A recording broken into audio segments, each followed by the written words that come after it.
மனிதன் ஊர் விட்டு ஊர், நாடு விட்டு நாடு, கண்டம் விட்டு கண்டம், ஏன் மண்ணில் இருந்து விண்ணுக்கும் கூட பயணம் செய்கிறான். அவனை இயக்கும் சக்தி எது? தன் கால்களின் சக்தி போதாது என்று கண்டுபிடித்ததும் குதிரை ஏறி புறப்பட்டான். பின் மாட்டு வண்டிகள், அதன் பின் சைக்கிள், அப்புறம் தானியங்கி ஊர்திகள், கடல்களை கடக்க கப்பல்கள், மலைகளை தாண்ட விமானங்கள், இன்று அண்டங்களையே தாண்டி செல்ல விண்ணூர்திகளும் படைத்து விட்டான். எதற்காக இவை? எதனிடமிருந்து தப்பிச் செல்ல நினைக்கிறான்? அல்லது எதை இப்படி தேடுகிறான்? சிந்துபாத்தும் மெகலனும் கொலம்பஸும் உயிரை பணயம் வைத்து பயணம் செய்தார்களே, அவர்களை உந்திய சக்தி எது? மனித மனதில் இயற்கையாயிருக்கும் தேடல், புதிதாய் முகங்களையும் சவால்களையும் சந்திக்கும் ஆர்வம்.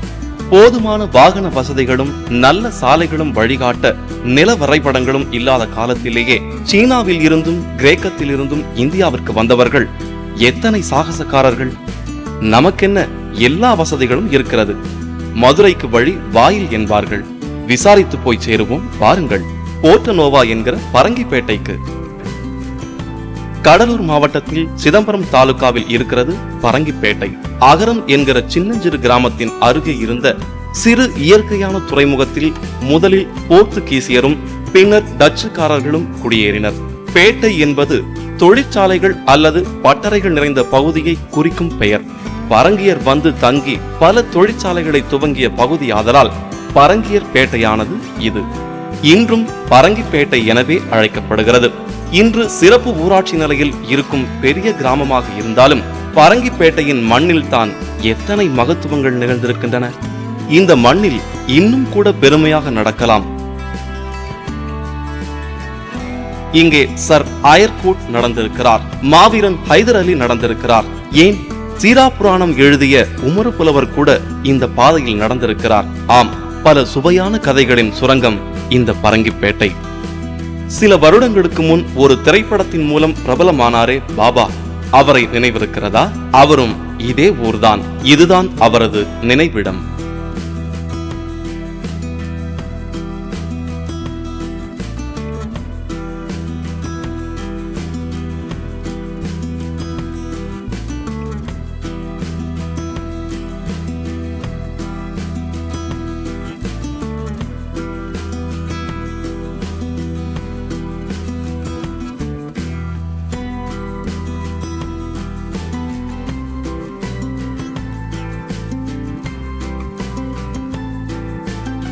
போர்த்துகீசிய மொழியில் போர்ட்டோ நோவா என்றால் புதிய துறைமுகம் என்று பொருள்படும். ஐரோப்பியர்களை பொறுத்தவரை இதன் பெயர் போர்ட் நோவா என்கிறார்கள். அன்று போர்த்துகீசிய கொடியும் டச்சு கொடியும், பின்னாளில் யூனியன் ஜாக் எனப்படும் இங்கிலாந்து கொடியும், கீழே கடல் காற்றில் பட்டொளி வீசி பறந்த கொடிக்கம்பத்தை பார்க்கிறீர்கள்.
இரண்டாம் மைசூர் போர்களின் தொடர்ச்சியாக பரங்கிப்பேட்டையில் ஹைதர் அலியை சர் ஆயர்கூட் தோற்கடித்த பிறகு இந்த பகுதியில் ஆங்கிலேயர் திடமாக கால் ஊன்றினர். அப்போதும் இந்த துறைமுகம் சிறப்பாகவே செயல்பட்டு வந்திருக்கிறது. 300 வருடங்களுக்கு முன்பு இது போன்ற ஒரு நாளை கற்பனை செய்து பாருங்கள். நூற்றுக்கணக்கான கப்பல்கள் வண்ண வண்ண கொடிகளுடன் அலைகளில் மெல்ல அசைந்தாடியபடி நின்றிருந்திருக்கும் இல்லையா? இன்றோ ஒரு சில மீன்பிடி படகுகள் மட்டும் ஓரமாக நிறுத்தப்பட்டு கிடக்க, சுனாமியால் பாதிக்கப்பட்டவர்களுக்கு வழங்கப்பட்ட படகுகள் பாதி புதைந்து கிடக்க எத்தனை பின்தங்கி போய்விட்டது பாருங்கள் இந்த போர்ட்டோ நோவா. சுரபுன்னை என்று அழைக்கப்படும் இம்மரங்களை அலையாத்தி என்றும் அழைக்கிறார்கள். இது மிகச் சிறப்பான பெயர்.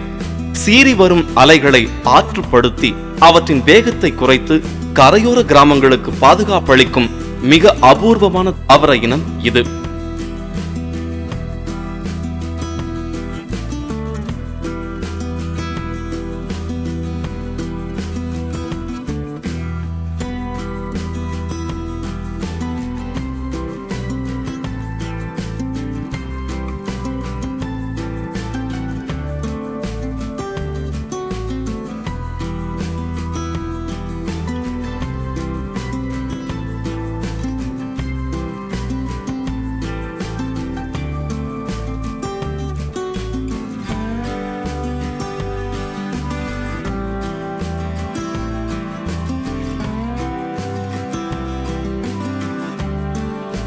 ஈல் என்று அழைக்கப்படும் இந்த மீன் வகைகளை இங்கே யாரும் உண்பதில்லை. இவற்றை ஏற்றுமதி செய்கிறார்கள். இவற்றை அறுத்து சுத்தப்படுத்தி உப்பிட்டு தருவதில் கிடைக்கும் குறைந்த வருமானம் தான் இங்கே பெரும்பாலான மக்களுக்கு கை கொடுக்கிறது.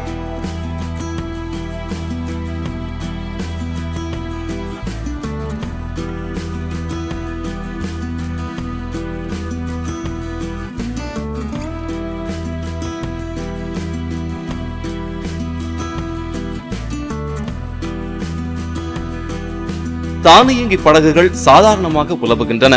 ஆனால் இந்த நவீன வசதிகளால் மக்கள் வாழ்க்கை நிலையில் பெரிய மாற்றங்கள் ஏதும் இல்லை. பரங்கிப்பேட்டையின் கலங்கரை விளக்கம் நவீனமாகிவிட்டது.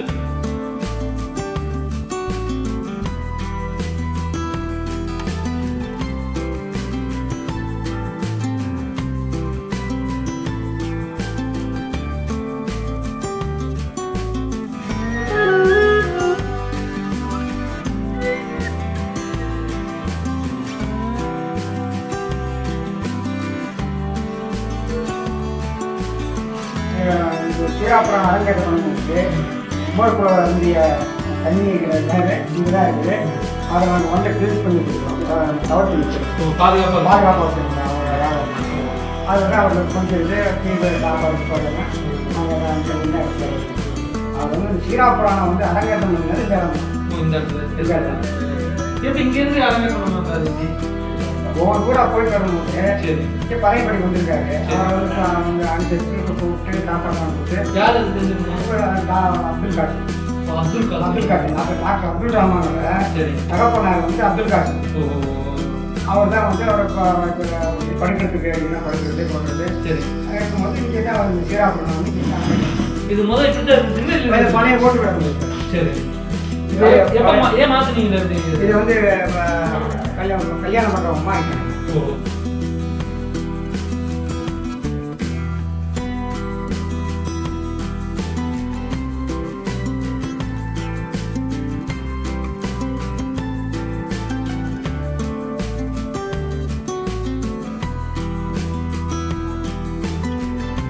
வேற ஏதாவது நினைவர்த்தம் ஏதாவது இருக்கா? நினைவர்த்தமா அந்த கிணறு இருக்கு. அந்த கிணத்துல என்ன விசேஷம்? கிணத்துல வந்து அந்த கல்யாணத்தப்ப தண்ணிலாம் தண்ணி வீசாது. தண்ணி வந்து ரொம்ப நல்லா தண்ணியாக இருக்கும். நம்ம சாப்பாடுலாம் இப்போ அந்த சீராப்புராணத்தை அரங்கேற்றம் பண்ணாங்கல்ல, அப்போ வந்து அது வந்து எல்லா மக்களும் கூடி அது மாதிரி பாட்டா பாடினாலே பாடக்கூடிய சக்தி எழுதுறது மட்டும் இல்லை, பாடம் அவரே பாருங்க. அரங்கேற்றம் பண்ணி சரி பாடே பாடுங்க. உங்களுக்கு ஞாபகம் இருக்கா? எனக்கு நான் போன இருக்கணும். சரி, உங்களுக்கு தகவல் இருக்காங்க. தெரிஞ்சதுதான். நான் சொல்ல இங்கே நேற்றதான் எங்களுடைய இந்த ஸ்கூல் இருக்குங்களா, அதுதான் வந்து என் தகப்பனார் வீடு 1918 கட்டப்பட்டது. சரி சரி. அது பக்கத்தில் இருக்கிறது டாக்டர் அப்துல் ரஹ்மான். சரி சரி. நானும் அவ்வளோ சின்னத்துலேருந்து ஃப்ரெண்டு. இப்போங்க இந்த நம்ம இவருடைய உமரப்புலவருடைய ஏதாவது பொருள்கள், அவர் வச்சிருந்த அட்டைகள், அவர் பயன்படுத்திய பொருள் எல்லாம் ஏதாவது வச்சிருக்கீங்களா? எதுவுமே இல்லை.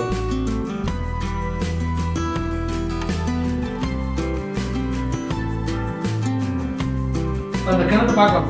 வாங்க போகலாம் பார்க்கலாம்.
ஊருக்கு என்னமோ நிறைய பேர் சொல்றாங்க என்ன சார்? ஆமாம் சார், 4 பேர் சார். சரி. முகமது பந்தர், சரி. முத்துகிருஷ்ணபுரி, சரி. பரங்கிப்பேட்டை, போர்ட்டனூர். சரி. முத்துகிருஷ்ணபுரின்னு சொல்லி கேட்டீங்கன்னா இந்த ஊர்ல வந்து பழம்பெரும் முழுமையான தமிழ் அறிஞர் பெருமக்கள் எல்லாம் இந்த ஊரில் வாழ்ந்துருக்கிறாங்க. யாராவது ரங்கப்பிள்ளை சொன்னவர்கள், சுப்பிரமணிய பிள்ளை என்று சொன்னவர்கள், காதராசன் அமெரிக்கார் என்ற புலவர், இன்னும் சில பேர்லாம் என்னுடைய ஞாபகத்தில் இருக்கு. அதனால வந்து எல்லா நிறைய அறிஞர் தமிழ் அறிஞர் பெருமக்கள் வாழ்ந்துருக்கிறாங்க. அதை செலவிதான் வந்து முத்துகிருஷ்ணபுரி. போர்ட்டனோன்னு சொல்லி கேட்டீங்கன்னாக்கா இந்த ஊர்ல போர்த்துகீசியர்கள் வந்து கிழக்கிந்திய கம்பெனி மூலமாக இந்த ஊருக்கு வியாபாரத்துக்காக வந்து இங்க வந்து ஆட்சியாளர்களா இருக்காங்க. ஆமா, முதல்ல அவங்க ஆட்சி பல நூற்றாண்டுகள் இருந்திருக்காங்க. அதுல வந்து இப்போ அண்ணாமலை பல்கலைக்கழகத்தினுடைய ஒரு பிரிவாக செயல்படக்கூடிய மெரின் பயாலஜிக்கல் ஸ்டேஷன் சொல்லி இப்ப தற்சமயம் இயங்கி வருது. அந்த இடத்துலதான் போர்த்துகீசியர்களுக்கும் ஹைதர் அலிக்கும் வந்து போரே நடந்தது. அந்த போரில் வீர மரணம் அடைந்தவர்களை இந்த ஊரில் உள்ள மீரா பள்ளிவாசல், வாத்தியா பள்ளிவாசல், ஹிதர் நபி பள்ளிவாசல் இடத்துலலாம் வந்து அந்த வீரர்கள்லாம் அடக்கம் பண்ணிருக்காங்க. அப்படி ஆமா.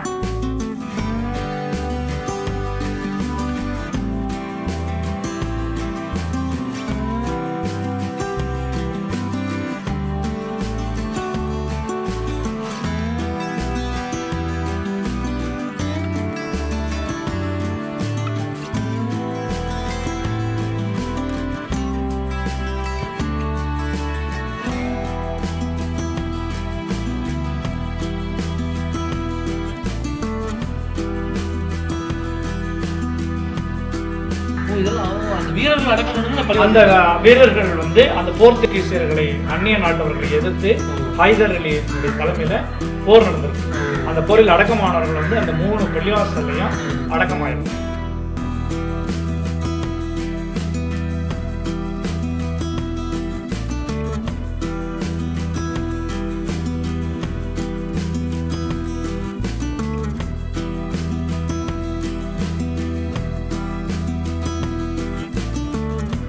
உமர் புலவர் வந்துங்க நபிகள் நாயகத்தை பற்றி கவிதையாக எழுதியிருக்காங்க. அவங்க வந்து பல ஆண்டுகளுக்கு முன்னால் பரங்கிப்பேட்டைக்கு அபுல் காசிம் மரைக்கார் அவங்க இடத்துல வந்து தங்கி அவங்க வந்து அவங்களுக்கு வந்து எல்லா வசதிகளும் சொல்லி கொடுத்து அபுல் காசிம் மரைக்காருங்கிறவர் எங்களுடைய மூணாவது. உங்களுக்கு என்ன? எங்களுக்கு வந்து எங்களுடைய பாட்னார் ஆண்டுகள் எவ்வளோ இருக்குங்க? ஆண்டு 200 வருடம் 300 வருஷத்துக்கு முன்னால் உள்ள ஊர் கையாள ஏற்பட்ட காப்பி இருக்குங்களா? சரி. இப்போ அந்த பாடல் வந்து அந்த இடத்துல அவர் பாடுன பின்னாடிங்க அந்த திருப்பி அந்த முறை வந்து தொடர்ச்சியாக இருந்துச்சுங்களா? அது தொடர்ச்சியாக வந்து இருக்குதுங்க. சரி. அதில் வந்து ஒரு அத்தியாயத்தை வந்து ஒரு சாப்டர் நாங்கள் சரி அதை வந்து விளையாக்கம் பண்ணி சரி சென்னையில் தமிழ்நாட்டில் என்ன இருக்கக்கூடிய எல்லா லைப்ரரிக்கும் அவர் வந்து எழுதுனாரு. சரி.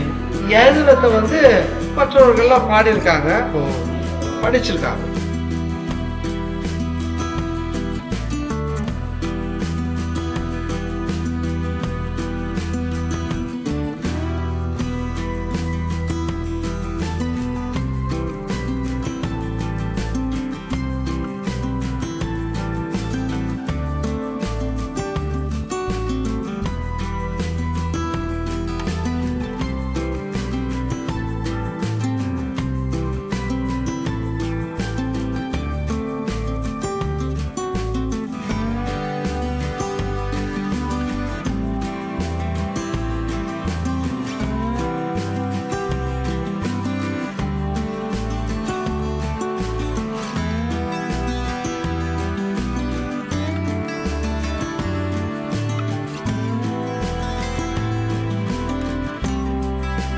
தமிழகத்தில் இருக்கும் ஐரோப்பியர் சமாதிகள் இந்த மண்ணை கவர வந்து போரில் இறந்து இதே மண்ணில் புதைக்கப்பட்ட அதிர்ஷ்டசாலிகள் அல்லது ஆங்கில ஏகாதிபத்திய அரசின் ஏவலர்களாய் வந்து உள்ளூர் நோய்களுக்கு தாக்குப்பிடிக்க முடியாமல் இறந்து போன சபிக்கப்பட்டவர்கள். ஆனால் நீங்கள் இங்கே பார்ப்பவர்கள் வேறு ஜாதி. இரும்பு உருக்கு தொழிற்சாலை ஒன்றை 100 வருடங்களுக்கு முன்பே இங்கே நிறுவி உள்ளூர் மக்களுக்கு தொழில்நுட்பம் கற்று தந்தவர்கள். இந்த தொழிற்சாலை இருந்த இடம் இப்போது தவறான உபயோகங்களுக்கு ஏற்ற இடமாய் முட்புதர்களுக்கு இடையே இருக்கின்றது. ஹைதர் அலி தோத்த உடனே அவன்கிட்ட அந்த பீரங்கியை வச்சுக்கிட்டு அவனால ஒன்றும் செய்ய முடியல. ஹயர் கொடுத்த பீரங்கி இருந்து ஹைதர் அலிட்ட பீரங்கி கிடையாது. அப்படியே இப்படியே வந்து என்ன செஞ்சாங்கன்னு கேட்டீங்கன்னா, இந்த வெள்ளாறு அப்போ வந்து சாதாரணமா வெள்ளாறு நேரா சிதம்பரம் கோயிலில் போய் கொடுத்தார் ஹைதர் அலி. 18 days சிதம்பரம் கோயிலுடைய படையோட தங்கி 18வது நாள் கோயிலை விட்டு அவர் வெளியானார். ஷிப்லாம் வர்ற காலத்துல இது இயற்கையான துறைமுகம். பண்டகசாலை தெருவுன்னு அங்கே ஒரு தெரு, கஸ்டம்ஸ் ஆஃபீஸுக்கு நேராக பார்த்தீங்கன்னா இன்னும் அது பண்டகசாலை தெரு தான். எனக்கு தெரிஞ்சு சின்ன வயசுல ஆரங்கம்பாக்கெல்லாம் அவ்வளோ பொறுக்கிட்டு வரும். கருவாடு, சீமை ஓடு, இந்த ரயில் ஓடுன்னு சொல்ல பாருங்க, இந்த ஓடுலாம் இங்கே வந்து இம்போர்ட் ஆகும். கஸ்டம்ஸ் இருக்கும், அவங்க செக் பண்ணி அதெல்லாம் இது பண்ணுவாங்க. ரெண்டாவது, இது வந்து பல மக்காவுக்கு அடுத்தாப்புல முஸ்லீம்ஸுடைய இந்த சித்தர்கள்னு சொல்ல பாருங்க, அவங்களுடைய அடக்கத்தெல்லாம் இங்கே நிறையா. நபிநாயகம் சீடர்களில் 12 பேரில் இவர் ஒருத்தர். பத்ரு யுத்தத்தில் கலந்துக்கிட்டோம்னு சொல்லுவாங்க. அவர் வந்து உக்காஷார் அலி உள்ளான்னு பேர். அவர் இங்கே வந்து அடக்கம் ஆகியிருக்கார். அதுதான் இப்போ கண்டெடுத்த சாப் தர்கான்னு சொல்லுவாங்க. இங்கே இருக்க ரொம்ப புராதனமான தர்கா. யாரும் பார்க்க முடியாத நபிநாயகத்திட்டு இருந்த பின்னால் முகரேன்னு போதுன்னு ஒரு மச்சம். அந்த மச்சத்தை யாராலையும் பார்க்க முடியாத கடைசியில் இவர் பார்க்கறதுக்கு ஒரு தந்திரம் சொன்னார்னு சொல்லுவாங்க. அது என்னன்னு கேட்டிங்கன்னா, பாலைவனத்தில் நம்ம நபிநாயகம் கடைசியில் அவருடைய இறுதி நாளில் நான் யாருக்காவது கடமைப்பட்டிருக்கேன்னு கேட்டான். அப்போ இவர் சொல்லியிருக்காரு, நீங்கள் எனக்கு கடமைப்பட்டிருக்கீங்க. என்ன கடமைன்னா, 2 பேரும் பாலைவனத்தில் போயிட்டு ஒட்டகத்தில், அப்போ வந்து நீங்கள் ஒட்டகத்தை அடிக்க சவுக்கால் அடிக்க, அது ஏன் மேலே பட்டுருச்சு, அதனால் நான் பருத்தி உங்களை சவுக்கால் அடிக்கணும் அப்படின்னு சொல்லியிருக்காரு. எல்லாரும் அவர் அடிக்க போயிருக்காங்க. அவர் நாயை சொல்லிட்டாரா, இல்லை அவருடைய அந்த கடமையை நிறைவேற்றிக்கிறேன் நான் அப்படின்னு சொன்னேன். சவுக்காலை அடிங்கன்னு சொல்லுவார். தனியாக அடிச்சிங்க, அதனால் நான் தனியாக தான் அடிப்பேன் அப்படின்னு போனோன்னே, உள்ளே போனோடனே வெற்றுடம் போட இருந்தேன், மேலே துணி இருக்கக்கூடாதுன்னு நாயகம் அவர் மேலே அந்த கவுன் எடுத்துங்க. உடனே அந்த முத்தரையை பார்த்துட்டு இவர் அதில் முத்தம் கொடுத்து அவரை நான் இதுக்காக தான் இது செஞ்சேன்னு சொல்லிட்டு, அதுக்கு பிற்பாடு அந்த கண்ணே அதை பார்த்தது இறுதி காட்சி அதான் இருக்கணும் தன்னுடைய கண்ணுக்கு அப்படின்னு சொல்லி தன்னுடைய குட்டுவாலை எடுத்து 2 கண்ணையும் குத்திக்கிட்டு தான் சொல்லுவாங்க. உலகத்திலேயே ஆசியா கண்டத்தில் இரும்பு உருக்காலை இங்கே 2வது உருக்காலை. இங்கே செஞ்ச கெர்டர்லாம் எக்மோர் ஸ்டேஷனில் இருக்கிறதா மேடையில் போட்டணும். அதில் வந்து QRTO என்பவன்னா இருக்கும். இப்போ நம்ம அந்த போர்ச்சுகல் பேட்டில் இருக்காரு அப்படின்னு சொல்கிறது. பெமிண்டா வந்து என்ன எழுதிருக்காருன்னு கேட்டிங்கன்னா, அந்த வெள்ளாறு வந்து வெட்டப்பட்டது அது ஆதாரம். இப்போ அங்கே ஏறி விடுறாங்க பாருங்க, அப்போ அந்த போர்வால் இதெல்லாம் கிடைக்கிறதா சொல்கிறாங்க. அந்த கிராமத்தில் உள்ளவங்க எங்கேயாவது குளங்கள்லாம் வெட்டினா ஈட்டி, தூ பிடிச்ச கத்தி எல்லாம் கிடைக்கிறதா சொல்லுவாங்க. இப்போ நாங்கள் சின்ன வயசில் படிக்கிறப்ப எங்கள் ஸ்கூலில் ராட் பண்ணியிருந்தோம். பீரங்கெல்லாம் வச்சு அடிக்கிற மாரி, ஹைதர் அலி குதிரையில் இருக்கிற மாரி. அது அந்த ஸ்கூல்லாம் இப்போ டேமேஜ் ஆகிடுச்சு. ஹைகோர்ட் அங்கே இருக்கிறப்போ அந்த நடராஜா கோயிலில் வந்து ஹைதர் அலி போய் உள்ளே பூந்துருக்காரு. கொஞ்சம் 4 பக்கமும் சாத்திட்டாங்க. பீரங்கியை கொண்டு வந்து 4 பக்கம் வச்சு அடிக்க போயிருக்காங்க. அப்போ அவர் என்ன சொல்லிட்டாருன்னு கேட்டிங்கன்னா, கோயிலை எந்த டேமேஜ் செய்யக்கூடாது, எப்போ வெளியே வராங்களோ அப்போ அரெஸ்ட் பண்ணுங்கன்னு சொன்னதா அங்கே உள்ள பழைய வீச்சர்கள்லாம் அதை சொல்லியிருக்காங்க. இல்லை நமக்கு வேண்டியவங்க இருந்தாங்க, அவங்களாம் சொல்லியிருக்காங்க. இப்போ வந்து பெரிய புராணம் எழுதுகிறப்போ சீக்கிடாருக்கு வந்து உலகடா அப்படின்னு இறைவன் வரி எடுத்து விட்ட மாரி, அவருக்கு இந்த சீரா புராணம் ஆரம்பிக்கிறப்போ முதல் வரி என்ன போடலாம் அப்படின்னு யோசிக்கிறப்போ பசங்க தெருவில் விளையாடுச்சு. அதில் அந்த குண்டு விளையாடுறப்போ ஒருத்தன் சரியாக தெரியல, என்னடா திருன்னு முடிக்கணும்னு ஒருத்தன் கேட்டான். அப்போ திருங்கிற வார்த்தையை வச்சு திருவினும் திருவாய் அப்படின்னு முதல் வரி எழுதுனதா உமரப்புலவர் எழுதுனதா. இங்கேயே இருந்து அவர் எழுதி அந்த உமரப்புலவர் சீரா புராணத்தை எழுதிட்டு வர சொன்னப்போ அவர் இறந்துட்டார். இவர் யார் இவரை எழுதிட்டு வர சொன்னாரோ அவங்க இறந்துட்டாங்க. அப்போ இவர் ரொம்ப மனவேதனைப்பட்டார் உமரப்புலவர். இப்போ இந்த ஊரில் எல்லா முஸ்லீமும் சேர்ந்து பெண்கள்லாம் நகையெல்லாம் வச்சுருக்காங்க, எல்லாம் செஞ்சு அந்த அரங்கேற்றத்தை உம்மத் பள்ளின்னு ஒரு ஸ்கூல், அந்த ஸ்கூல்லேருந்து அந்த இப்போ அதை அழைச்சிட்டாங்க. ஒரு பள்ளிவாசல் இருக்கு, அந்த பள்ளிவாசலில் ஒரு ஷெட்டு மாரி ஒன்று கட்டினாங்க. அங்கெல்லாம் அரங்கேற்றம், உலகத்திலேயே சீரா புராணம் அரங்கேற்றம் செய்யப்பட்ட தமிழ்நாட்டில் பரங்கி போயிட்டு. பல காலம் ஆங்கிலேயர் ஆட்சியில் இருந்தாலும் இங்கே தேவாலயங்கள் இல்லை. சில 100 வருடங்களுக்கு முன் இந்த இடத்தில் ஒரு தேவாலயம் கட்டத் துவங்கினார்கள். ஆனால் பல்வேறு காரணங்களால் அந்த தேவாலயம் கடைசி வரை கட்டி முடிக்கப்படவே இல்லை. இங்கே இருந்த கல் தொட்டிகள் இப்பொழுது மாட்டுக்கு கழுநீர் தொட்டியாக பயன்படுகின்றன. இறுதி தீர்ப்பு நாளில் தேவன் வந்து அழைக்க வேண்டும் என்பதற்காக அழகிய கல்வெட்டுகளின் அடியே இங்கு சிலர் புதைக்கப்பட்டிருக்கிறார்கள். அதுவரை காத்திருக்க பொறுமை இல்லாத உள்ளூர் மக்கள் அந்த கற்பலகைகளை எடுத்து வந்து இப்படி துணி துவைக்கும் கல்லாக பயன்படுத்துகிறார்கள். இந்த தோப்பு பகுதி முழுவதும் அன்று தேவாலயத்திற்காக ஒதுக்கப்பட்ட இடம்தான். தேவாலயத்தின் கட்டுமான பணி ஏன் பாதியில் கைவிடப்பட்டது என்பதற்கு சரியான காரணம் இங்கே யாருக்கும் தெரியவில்லை. பிறந்த 8வது மாதத்தில் இறந்து போன ஒரு சின்னஞ்சிறு சிசுவின் சமாதிக்கல் இது. அந்த சோக கதையின் மேல் தினசரி சலவை நடக்கிறது.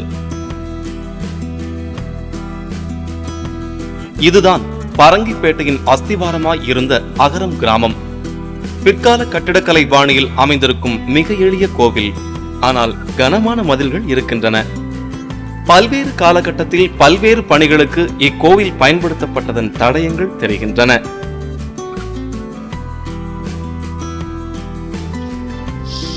அருகிலேயே சிதம்பரம் இருப்பதால் ஆதிசிவனே இந்த கோவிலை கண்டுகொள்ளாதது போல் தெரிகிறது.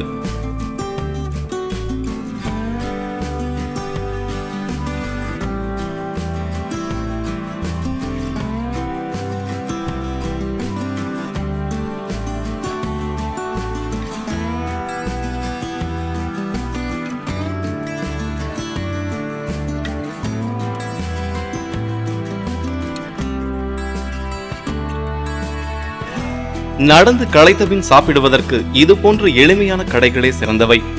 இட்லியும் சாம்பாரும் சுவையாக இருக்கின்றன. இவர்கள் இன்னும் வியாபார தந்திரங்களை கற்றுக்கொள்ளவில்லை என்பது தெரிகிறது.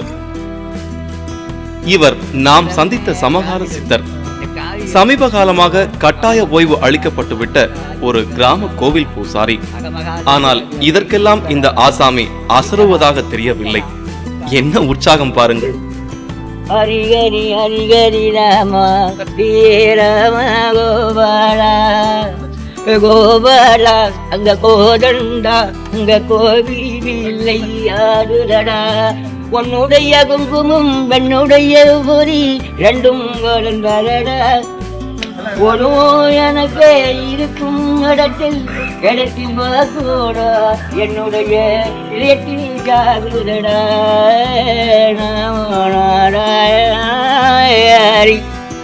நடுங்க நடுங்க நானே நாமல் கோபாலா கோபாலா ஓனண்டாய் பரணி நாராயணா நாராயணா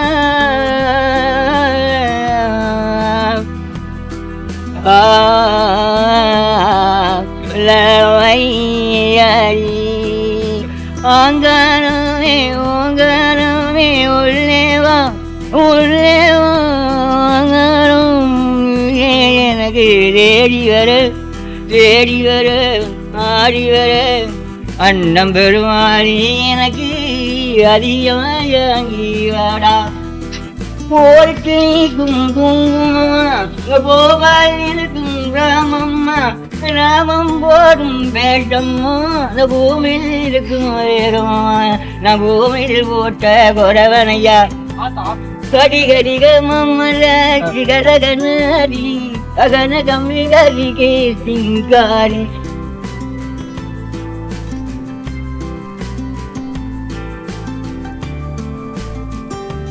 அழகர் மனை தேடி அலங்கரமாய் நான் இருக்க தேடியில் கூடங்கள் செவ்வையில் இருக்க வெள்ளியில் இருடம் யா தனியில் கூட்டம்